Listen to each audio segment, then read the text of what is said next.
Hello, my friends, and welcome to another episode of Unlimited. Today, we are talking about how to create belonging. Belonging is something we all deeply need. It is part of our biology, and yet it is something that we struggle greatly with. You may have heard belonging talked about in diversity, equity, and inclusion spaces and the importance of it, yet we struggle so much. And a big part of that is how much we are socialized into individualism. Individualism leads us into spaces that really are counter to belonging. We don't know how to create belonging. So I have invited Amena Chaudhry, who you have heard me speak of in several of the past few episodes, to join me in a conversation about how to create belonging in a true way for all of us. Amena is a DEI strategist, coach, consultant, and founder of Zarafa Consulting. She helps leaders unlock their capacity for radical imagination through a heart-centered and systems-oriented approach. She works with leaders and organizations that are hungry for systemic change, who are ready to do the work required to divest from behaviors and systems that create and sustain inequities. She has a background in restorative justice. She's worked as a college diversity, equity, and inclusion coordinator, was the director of student engagement, and an equity and justice consultant. She's also a sociology nerd and has her master's in the sociology of religion. And she and I totally hit it off when we were introduced by a friend and colleague. So I am thrilled to introduce her to you. Some of what we talk about in this episode includes what is belonging, fitting in versus belonging, disrupting social norms, building emotional literacy, and the importance of leadership skills in DEI and anti-racism work. We really sink our teeth into this topic, and I know you're going to love it. So without further ado, let's get started. Hey there, I'm Valerie Friedlander, Certified Life Business Alignment Coach, and this is Unlimited. This podcast bridges the individual and the societal, scientific and spiritual, positive and negative, nerdy and no, there's just a lot of nerdy. Come on board and let's unlock a life that's as badass as you are.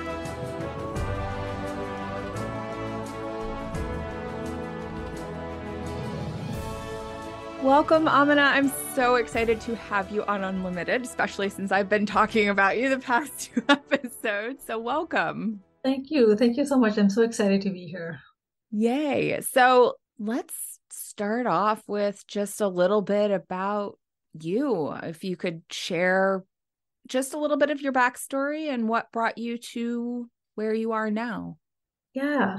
So I am the eldest daughter of Pakistani immigrants who came to Canada back in the late 1950s. Canada was recruiting immigrants at that time. There was a labor shortage, and so my parents were part of that recruitment endeavor. And one of the funny things about my background is that I tell people I'm a bicontinental citizen because my parents were never happy about immigrating. There was always regret. I think my dad had the dream of wanting to run a farm, and back home they were landowners at some part in their history. So not my dad directly, but maybe a generation above him.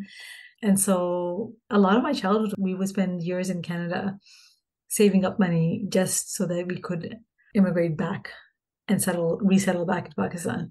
And so I spent a lot of my K through 12 education between the two continents.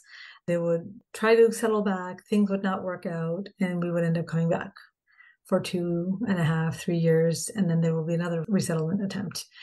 I look back at that experience and I think it was such a rich privilege to have, or to experience two incredibly different cultures, languages, peoples. But what that also means is that I actually never belonged, and so as a brown Muslim woman. I never belonged in Canada. I never belonged in the school system. I was always an other. I was visibly Muslim, so I grew up wearing the hijab. And back home, I was the person who had left the dais and spoke Urdu with an accent and didn't quite know how to do everything well. Or I was very cultured and it was a shock and surprise that, oh my God, it doesn't seem like you spent your life in Canada. You fit right in type of thing, right? And so in whatever way, I was an other in Pakistan as well. So I didn't belong in either.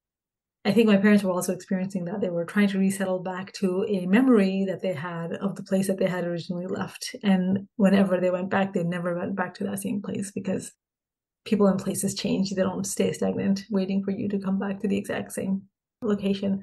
So I would say that, like, when you and I are talking about the work that I do, like, I've been chasing belonging all my life, to be honest. And I feel like the work that I do today is finally come full circle. I get to help people who look like me develop the skills and the experience to navigate the systems that were not created with them in mind. I get to be for them what I needed my teachers and my parents and my counselors and my principals to be for me and didn't ever get.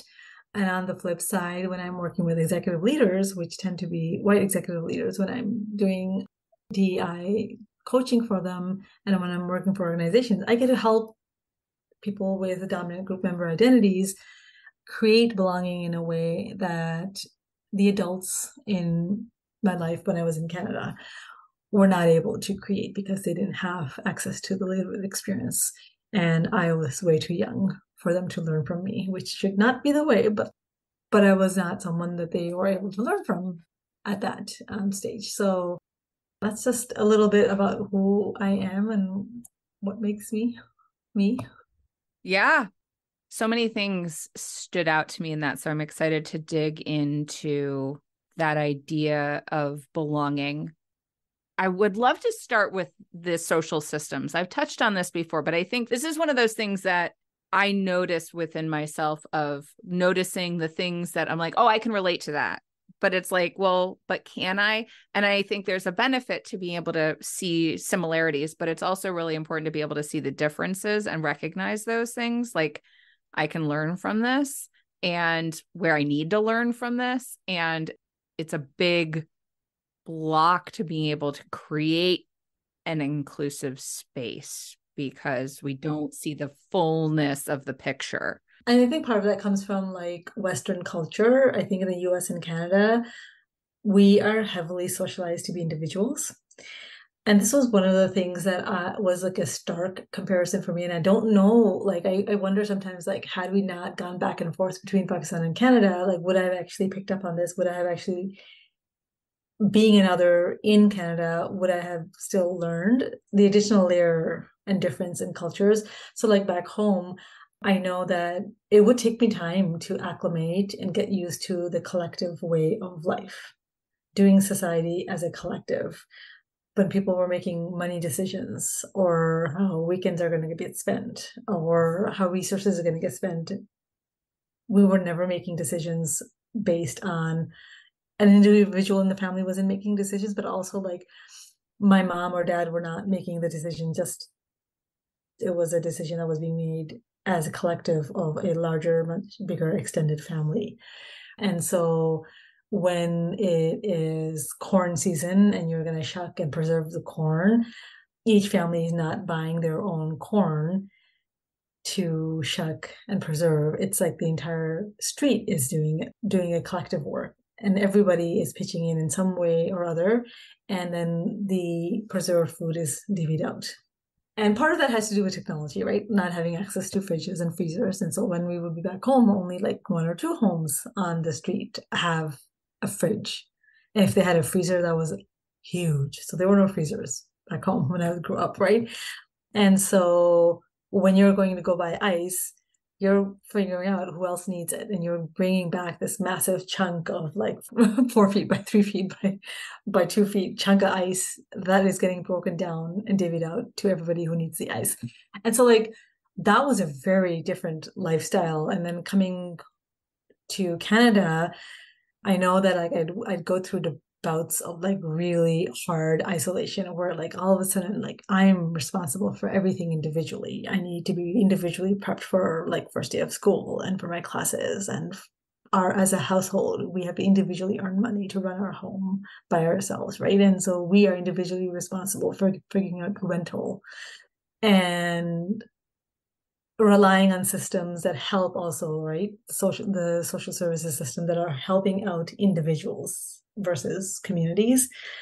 And I feel like that experience made me see social systems and experience social systems in a way that I think a lot of times Americans and Canadians don't actually experience their social systems, especially if they are like cis het white, right? Especially if they are experiencing and living in systems where they are majoritized and not having to butt up against obstacles. And so one thing that I realize as an executive leadership coach is that a lot of times people don't have a good understanding of what is a social system. And I think that was like when you attended air training, like that is the hands down, every single person who leaves me feedback says, what the heck, I did not know what a social system was.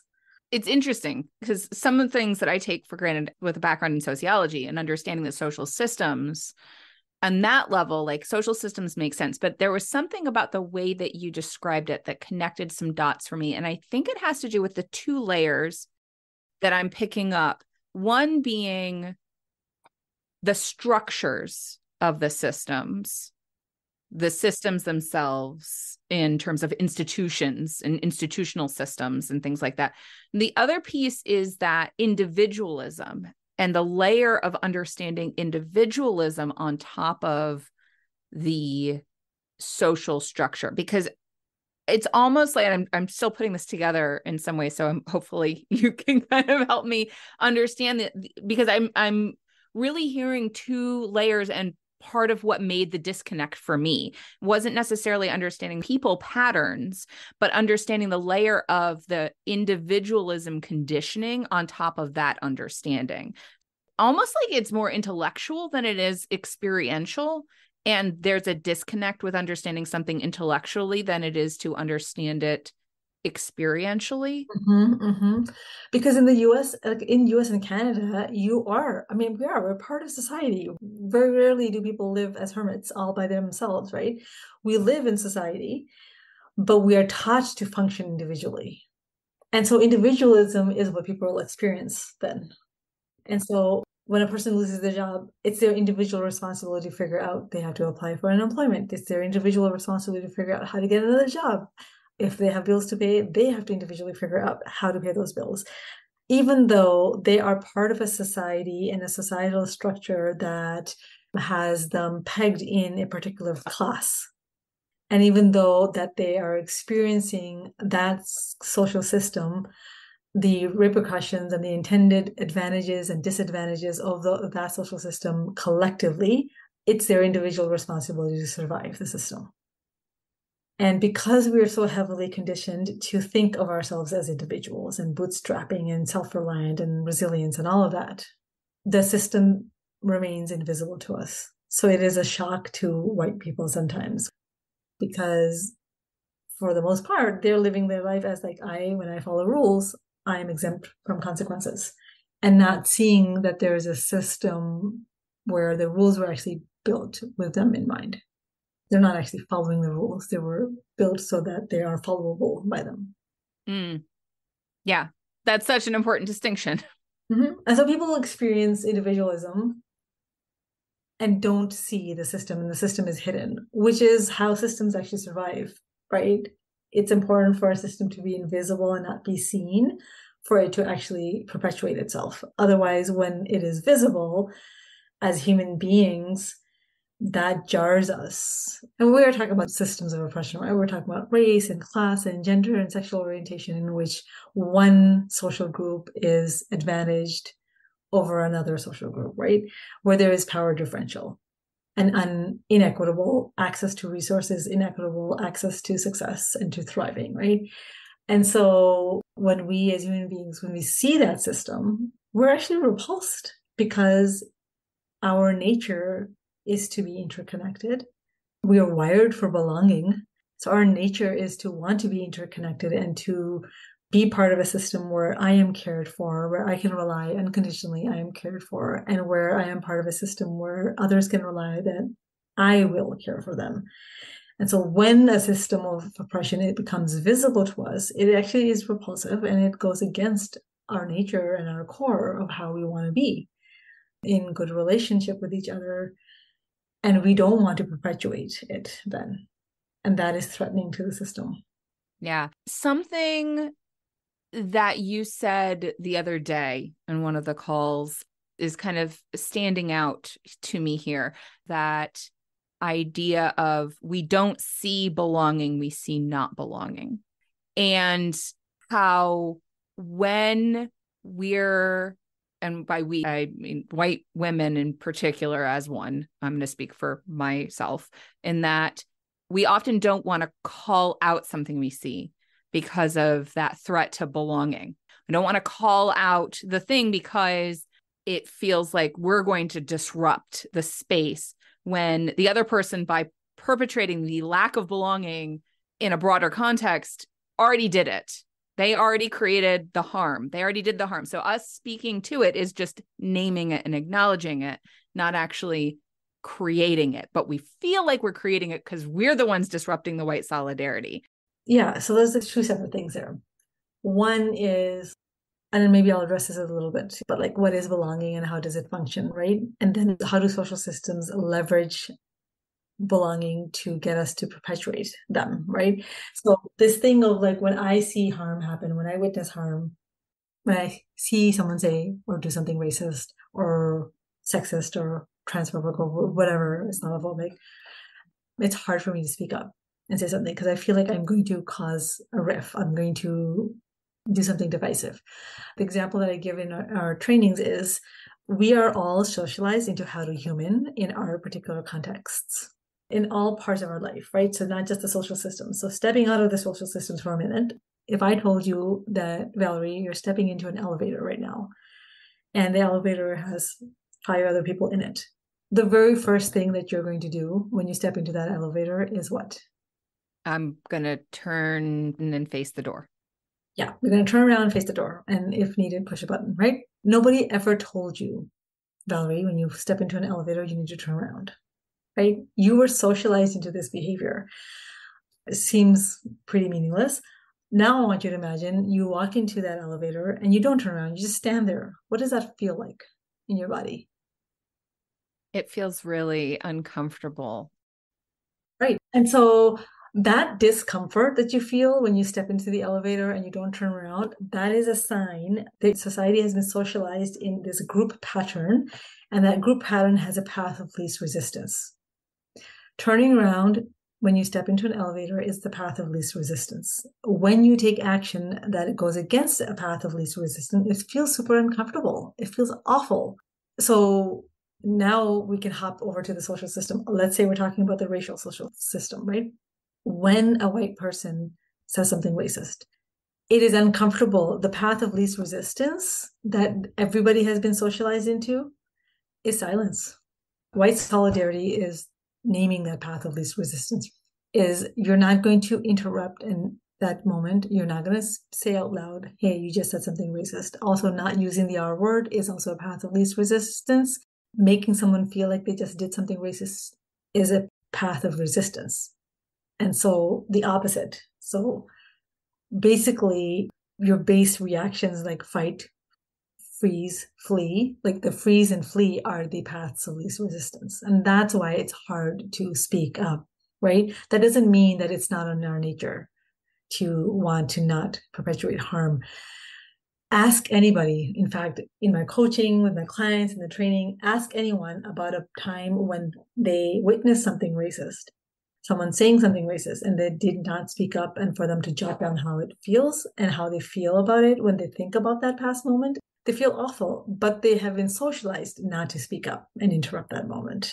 Those are two different things. So in social systems, we learn how to human. We learn all the right ways that we are all supposed to fall into so that that social system can preserve itself generation after generation.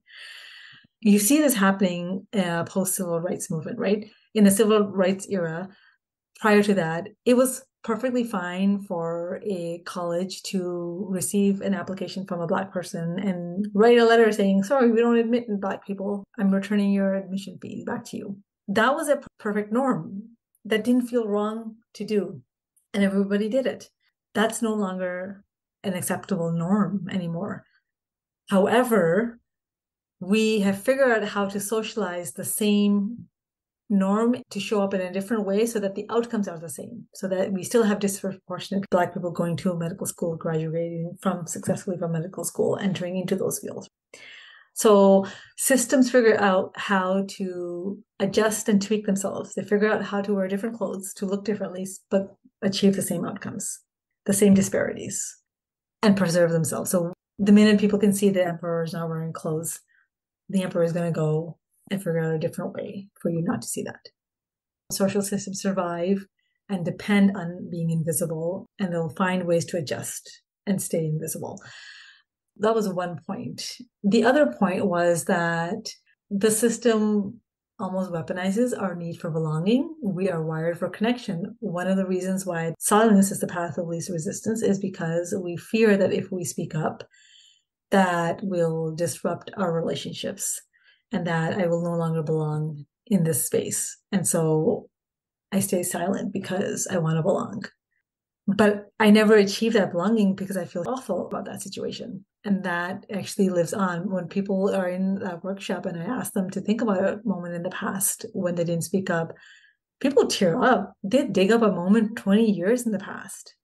They remember when they didn't speak up for their peer in high school because they know that the action of silence that they took was a moment of non-belonging, that they were creating non-belonging, that they were supporting non-belonging. And that is not our nature. Like, we don't actually want to do that.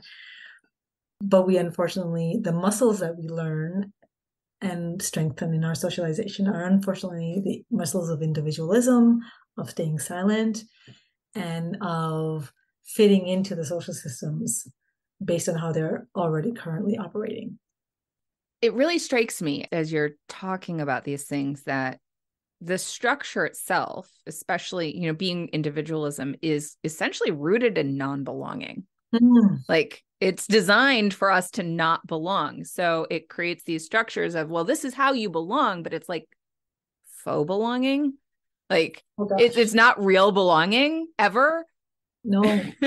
And so the only way to actually create real belonging is to restructure the system. It actually starves our hunger for belonging. And so individualism creates a perpetual void where belonging is never satiated. And so you're constantly hungering for belonging. And so the path of least resistance for you to be able to belong is to find ways to make yourself small and fit in, right? So that the opposite of belonging is fitting in. Oh my goodness. Right? What is the right way for a brown Muslim woman to fit in? Is I stop wearing a hijab. I figure out how to get rid of the accent. I try to figure out what the right way to be brown is. And so I align as much as I can with whiteness, which means chiseling away at who I am so that I can get that little modicum of belonging because I'm starved for it, versus being my full self and demanding that I belong as is and interrupting a moment where someone says something Islamophobic to saying that hurts, that causes me pain. And I have a right to be cared for. I have a right to ask you to see me with dignity and respect and as a full human being, as is. I have a right not to chisel myself down to fit in. We see that, like, this makes so much sense. Like, women can see this. This happens to women in the context of sexism, in patriarchy, how much you have to be not a woman so that you can actually fit in. Yeah, I think of those ways that we conform and how hurt people hurt people. And I've seen a lot of non-binary creators talk about that from a place of, like, you're doing to me what you've already done to yourself. And it's very helpful to think about that of, like, well, what ways do I fit in? Because I've always said, like, in my own experience of trying to fit in. Like I became a very good chameleon Mm. so that I could fit in, so that I could belong, so that I wouldn't be hurt, because I Mhm. was somebody who was bullied a lot as a kid. And so like I got taught real fast, you need to fit in, otherwise you're going to be the one who's hurt. But I was not taught how doing that would then cause harm to other people in an even larger way. Harm to other people, but also harm to you, right? Like you never Right. get to be your full self. You never get to embrace the one and only Valerie who exists, right? There's only one of you ever, Yeah. right? Yeah. And you don't get to be that person ever. I remember I had a colleague I used to have like frank conversations with. I used to literally say to him that like I leave 60% of me in the car. That's why I'm palatable. And it was a self-deprecating humor that I was using because that hurt. I would have to leave 60% of myself in the car to survive in the workplace. And even then, like, did I belong? Did I fit in? Even then, I'm told I'm unapproachable. People are scared of you. Sales team is scared of you. Don't talk about being an introvert because the sales team is extroverted and they don't know how to talk to introverts. And so that's not working out for them. But the thing is, like, I was one brown Muslim woman, the only in an entire organization where there were white people and mostly actually females in leadership. So this is the sad thing is like, I think white women don't translate their experiences of being marginalized as women to what it's like doubly to be brown and black and female in an organization that was very Christian as well. People who had very strong Christian identities. And my introduction to them was as a visible Muslim. And so they could never get over that. So, like, all my conforming and fitting in and overproducing and being productive and checking all the boxes that needed to be checked to the point where, like, when you'd have something happen in the world, like, where if the conversation got uncomfortable to the point where I'd be like, excuse me, I'm a Muslim. They'd be like, yeah, but not that kind. Oh. So, like, in a really bizarre, icky way, I just got told, you are a part of us. Like, you are in, because we don't see you as that kind of a Muslim. You're not the terrorist kind of Muslim. Like, how othering to me for me to be like, oh, thank God I'm finally not a Muslim, Yeah. right? Like, Yeah. like that is so much violence that we do to ourselves to fit in, and then obviously perpetuate that violence then to others. And I think that when it comes to going back to something that you said earlier that you wanted to say was that when you hold one or two or multiple identities in systems where the system extends unearned advantages to you. So if you're cisgendered, if you're heterosexual, if you're able-bodied, if you are Christian or Christian passing, if you are white, if you're upper class, because you have access to unearned advantages, because you have access to belonging just by being born, because you were just born in the right context. Because I would have had belonging had I been born in the right context back in Gujranwala, Pakistan, and my parents never immigrated here. I would have belonged just by birth. And so, just because you have access to belonging just by being born, you don't actually experience non-belonging, and so you don't actually experience belonging properly, to be honest. Mm. And so you Mm. don't understand. That's where, for me, one of the most surprising things is white women not understanding what it's like not to belong, what it's like not to be othered, like them not understanding how it is doubly, triply, quarterly difficult if you are a woman, but a woman of color, and not being able to see that additional race piece. But that lived experience doesn't exist. And so, like, this is where I consulted for a long time. And I've realized, and why I have leaned heavily towards coaching in the past few years is because coaching is transformative, consulting is not. Like, I can help you figure out parts of your culture and whatnot. But if individuals who have the social and positional power in the organization, right, if they have social power in the social systems, and then in addition, they have positional power in the organization, they're missing lived experience. And so if you haven't had to work hard to create belonging at a systemic level, you actually don't know how to create it for someone who is on the receiving end.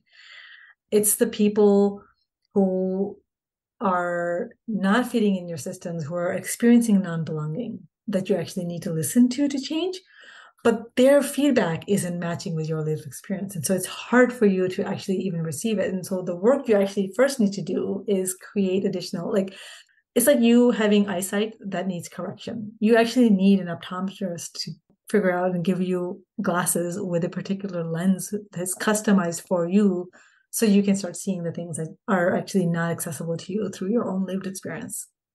That goes back to the system makes itself invisible to the people it advantages. And that's how it has automatic buy-in. Yeah.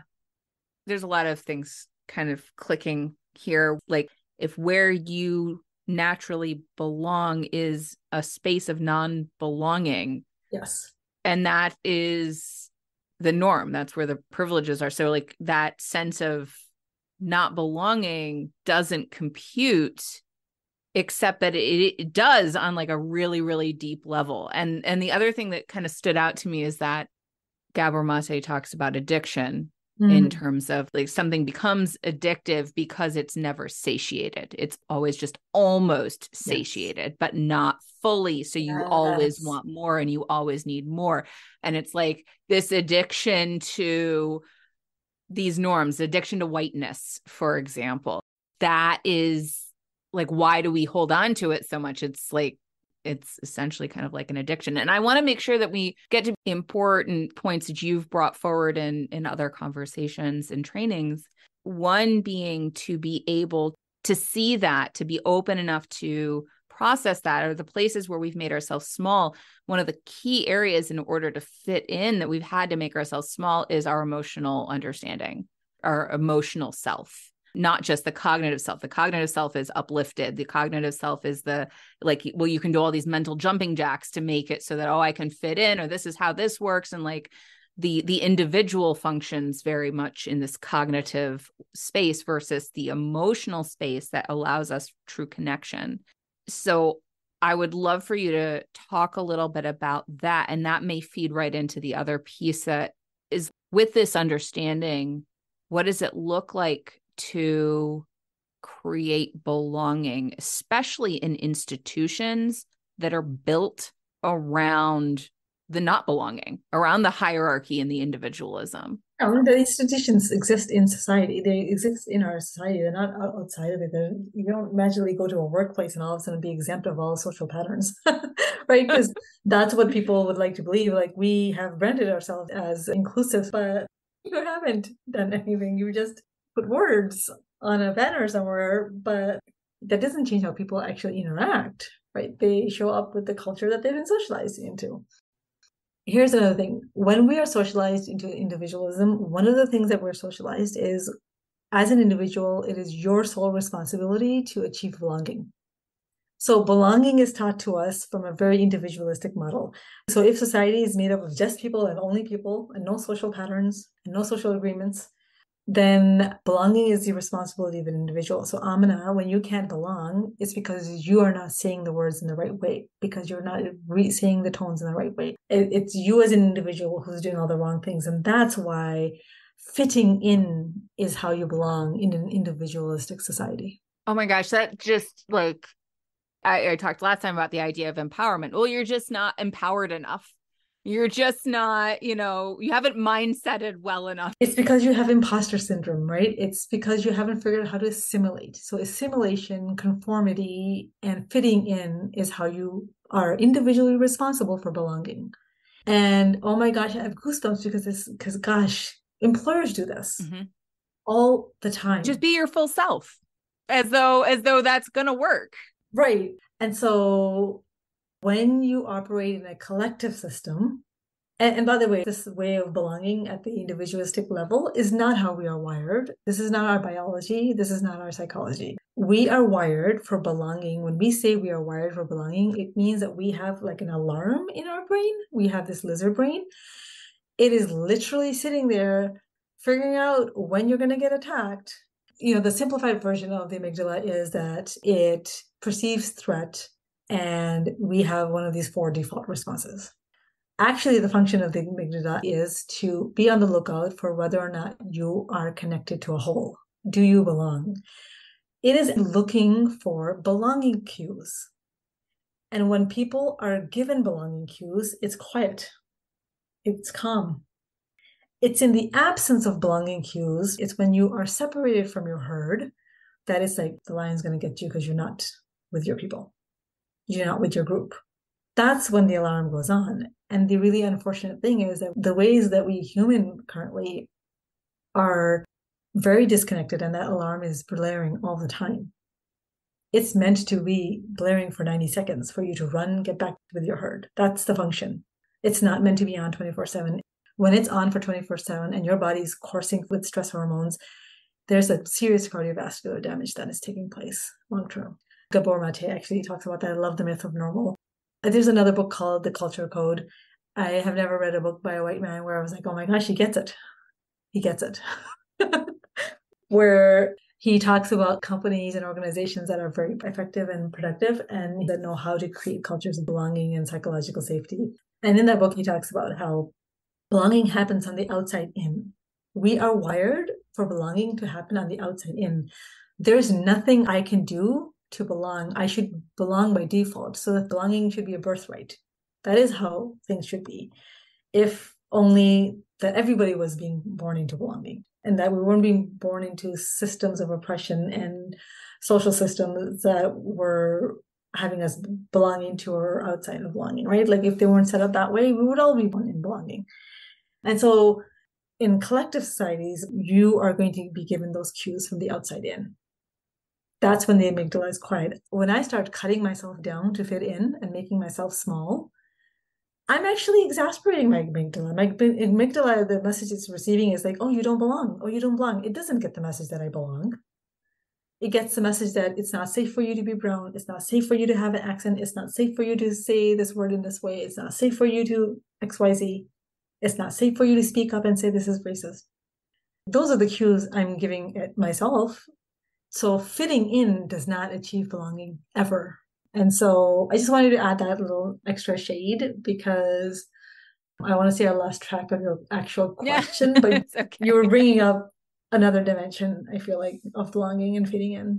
Well, so I think that feeds really well into one of the questions that I had, which has to do with the emotional literacy Yes. as well.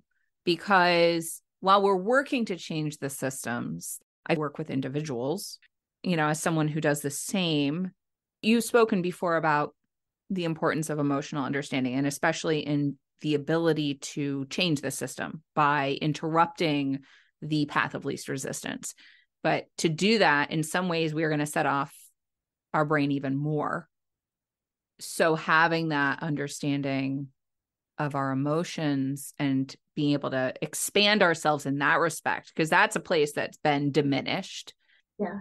So the art of interrupting racism, I think like what makes it an art is that I think anybody can interrupt racism, sexism, whatever, right? Lots of people do. But we have a history and a really phenomenal track record of doing it very ineffectively. So the art piece of it is that you want to interrupt isms in a way that you're actually changing the system, the social norms. And the act of interrupting the path of least resistance, it goes against the trying to fit in, but it actually goes towards like how you want to actually perfect the art. You want to get really skilled at, I'm not going to stay quiet. I'm not going to make myself small because I need to fit in. Instead, I am going to speak up and say, hey, I am hurt, confused. This thing is dehumanizing. It does not give Black people dignity. This is a stereotype. I am naming a non-belonging, and my call for the collective is, how do we do this so that we actually create the belonging collectively? So like I am stepping out of my socialized way of creating belonging individually for myself by staying quiet, by following the path of least resistance. Instead, I want to interrupt so that the interruption eventually becomes the path of least resistance, so that the default becomes when someone doesn't feel belonging and feels excluded, they will name it so that we can actually help create it.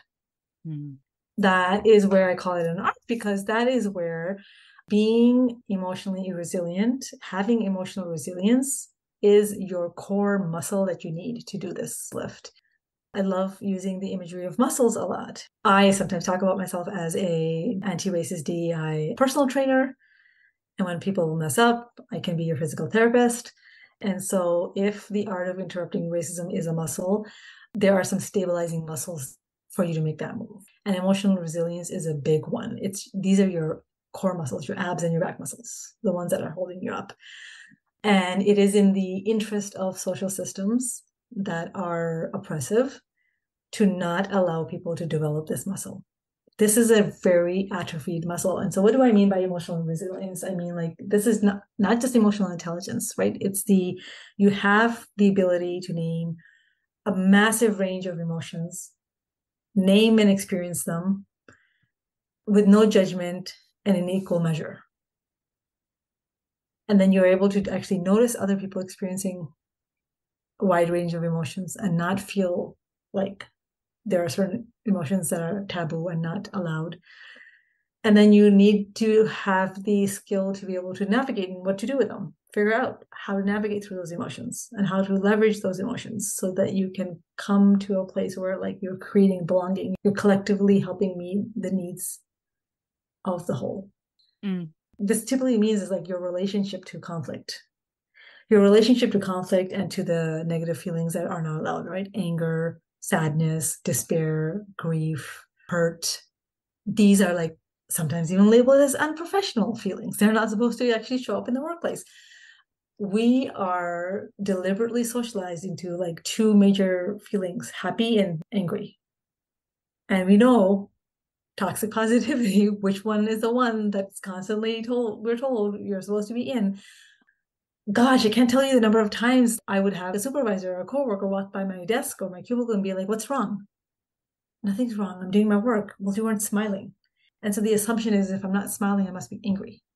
Like, our emotional literacy is that low. Our ability to be in touch with what we're feeling, when we're feeling it, why we're feeling it, what needs of ours are not getting met or not met, is at an all-time low. Like, we are not socialized into being in touch with our human experience. And that's by design. That is not by accident. And so, yeah, this is another reason why I think one-on-one coaching is the transformative way for leaders to increase their capacity to lead DEI or anti-racism work. Because if you, again, are a white person who has grown in a predominantly white space and you've always been around white people, your teachers, school principals, counselors, police officers, bank people, doctors, nurses, everybody in authority has been white. And then you get a job and you report to a Black person and they try to give you feedback on your performance, you get hurt because what you have internalized is that a non-white person is never an authority, or that truth and knowledge comes only from white people. And so it's triggering for you to experience that. That's why I think white people get all upset when Black and brown people are upset or there's a civil unrest. This is why a Black person even taking a knee is so triggering. There is that emotional resilience, especially around the context of racial stress, doesn't exist. That muscle is not strengthened and built. And it's mostly a symptom of living very segregated lives. It's not having to actually actively and seriously engage with any meaningful difference. And so, yeah, building your emotional resilience and your emotional literacy is step 0 almost. There is no DEI work that can be done meaningfully. I don't think the US is going to make any progress in racism unless we collectively start to figure out how to build our emotional resilience and know how to regulate ourselves and actually engage with real difference that we don't know what the solutions for are. Yeah. Just the way the stories that get told in the unconscious mind when we feel a feeling and we can't name it. So we just tell an intellectual story that reaffirms the patterns that we're used to. And then we engage from those patterns. And then we perpetuate all of the systems by doing that. And all the paths of least resistance are set up so that we never engage with discomfort. That's the whole point. Yeah. That was standing out to me when we talk about, like, even when you're aware that was racist or that was sexist or that was transphobic or whatever it is, and not saying anything, I'd rather get back to happy. Yes. Like, I don't want to stay in the discomfort. I don't want to stay in this uncomfortable place because that's bad. And we want to be back to the happy place because that's good. And that binary of it. And to pull back in what you were just saying about recognizing that the discomfort is because a rift has been brought forward in belonging. So whether or not a person of the identity that was attacked and harmed by the statement is present, you can feel it when that happens, and the importance of the healing process to occur. You don't just like, if a cut has been made, you don't ignore it. Especially if it's a cut that keeps getting made, it's just like, oh, we'll just pretend that's not happening. No, you need to treat it. You need to address why it happened. You need to put whatever healing needs to be done to take care of it, because otherwise it's just going to keep happening and it's going to get infected and it's eventually cut limbs off, and it impacts all of us because we are a collective, even if we can't see that. And that human bodies are another really good metaphor, right? Like pain has a function. Gabor Mate talks about that in the Myth of Normal as well. It's like there is a function to pain, and we have been socialized that social pain needs to be ignored and pushed away and shoved away. And I want you to imagine, like, if you had a serious cut somewhere, gash, and you didn't feel pain, or if that pain was localized in a way that the rest of your body could just function, you would not be alive for very long, right? I had a rotator cuff surgery, and technically speaking, that surgery was on a 4-inch square space of my body. The rest of my body should have been fine. I could not go back to work for 8 weeks. That arm healing meant that my entire body was impacted, right? My energy. And so that is what I mean by like being alive to the full emotional experience, because that is what makes us human. We socialize children out of this very quickly. We socialize children out of this, unfortunately, and they learn to stop expressing anger, sadness, hurt, despair. And honestly, where like the human species is at the moment on the planet, like in the context of all the things that are happening, the conflicts around the world, we need to figure out how to fast track our ability to be more in touch with our emotional selves, because we need to learn how to grieve openly and publicly for the collective to figure out what is the solution, what is the resolution, what needs to change. Otherwise, we're just walking around numb, not changing anything and going on as business as usual. Meanwhile, the planet is dying. Yeah. Well, and like you were saying, all of these things are related. And so you can't address them as an individual. We have to understand how to be together. Yeah, our healing is in our collective because we are wired for connection, whether we like it or not. I have so many more things that I'd love to dig into, but I also want to invite listeners to connect with the work that you're doing. It's so important. Would you share a little bit about what you have coming up, what you do, and how people can connect with that? Yeah, this is such important work. I would say, I think a really big DEI fail across organizations has been that leaders underestimate how much personal work they actually first need to do to increase their capacities in emotional resilience, in their capacities in understanding what a social system is, their skill sets and their muscles to actually figure out how to first be aware of the paths of least resistance, be able to actually have the right prescription lenses so they can actually see exclusion and inequity being produced by the current systems by design. So the awareness, number one, and then two, the skill and the muscle to actually do the work that it requires to change the systems and to create new systems and to change culture in their workplaces. I think a big fail is underestimating how much leadership capacity actually plays into whether or not your organization is going to succeed with DEI initiatives or not, and whether your organization is going to be stuck doing DEI work at a compliance and programmatic level, or whether they're going to be doing it at a leader-led, integrated way where your organizational culture is actually legit changing so that people coming and going isn't what is shifting culture. So that work doesn't just drop just because the person who was leading the work is gone. And so I am booking my clients for executive leadership coaching. I have an inclusive leadership accelerator that I offer. And then on the flip side, I also offer coaching for queer, trans, and BIPOC mid-level professionals. And it's career and leadership coaching to help build the skills that you need to navigate systemic oppression in the workplace so that you can actually progress and build your career instead of trying to individually heal systems. I think that that's a trap BIPOCs fall into a lot. And sometimes we get leaned on for that. And so I am a big proponent of one-on-one coaching. So I provide that. People can go to the link that you provide them to grab time on my calendar. It'll be in the show notes. And then I also have 2 programs or jumpstart type programs. Folks can look into those as well. And then obviously, if you follow me on LinkedIn, you'll always be in the know on what is new, because I do have trainings that I roll out to the public. And so we'll see what my 2024 schedule for that looks like. Awesome. Well, thank you so much. I have 2 questions that I wrap up with. And the first one is, what does being unlimited mean to you? It is such a good question, like unlimited. I've recently been reading Michelle Kim's book called The Wake Up, which I'm resonating with so deeply. And then I've been listening to the Roundtable Talk by Mita Malik and Dee. And then, with everything that is actually happening in the world as well currently, I feel like the word that comes to mind for me for unlimited is humility. If my bicontinental experience, if I was to attribute one thing, one learning, one non-negotiable that I got out of that experience, I would say it would be humility.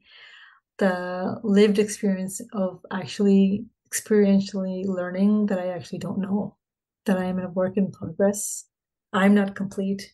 I'm not ever going to be complete. I'm a work in progress, and that me knowing that I don't know, that there's always going to be gaps, is what actually gives me access to being unlimited. Yes, yes. And finally, when you want to have that unlimited feeling, what do you listen to? I didn't grow up listening to music. And so I feel like I had this big gap in my life where like I'm not in touch with the music of my years, whatever. But I grew up reading poetry in Urdu that really resonated, where I felt a ton of belonging, like resonated with like who I am, my identity, and my passions. And some of the poetry that I was introduced to was kind of grassroots activism type poetry. So there's a poet, his name is Faz Ahmed Faz. He's deceased, but some of his poetry has been sung by ghazal singers. I don't know what to call them in English. Ghazal is a love poetry, basically. It's love poetry. And typically in my tradition, it's unrequited love. It's not achievable. It's like a anthropomorphized love, really talking about God and the human, but between the human and human. And so there's one poem by him, by Faz Ahmed Faz, that is called Yehat Salamat. And basically it's a poem that he wrote when he was imprisoned by the British in India. And it's a resistance poem. And it says that, so long as we have our hands, so long as my hands work and are good, and I have blood in my veins and I have feet, I will march for freedom. I think that you can always find the lyrics and the translation. And sometimes it's nice to listen to music when you don't know the spirit and the soul comes through. Yeah, I 100% agree with that. And I look forward to adding it to the unlimited playlist. Yeah, I listen to that on repeat when I want to get grounded. Yeah. Oh, I love it. I'm excited. Well, thank you so much for joining me for this conversation. This has been wonderful. You are welcome. Thank you. Thank you for having me. Thanks for listening. I so appreciate you being here. If you got something out of today's episode, please share it. Leave me a review, take a screenshot, and post it on social with a shout out to me. Send it to a friend or, all of the above. Want to hang out more? Join me on Instagram. Or better yet, get on my mailing list to make sure you don't miss out on anything. And remember, your possibilities are as unlimited as you are. Allow yourself to shine, my friend. The world needs your light. See you next time.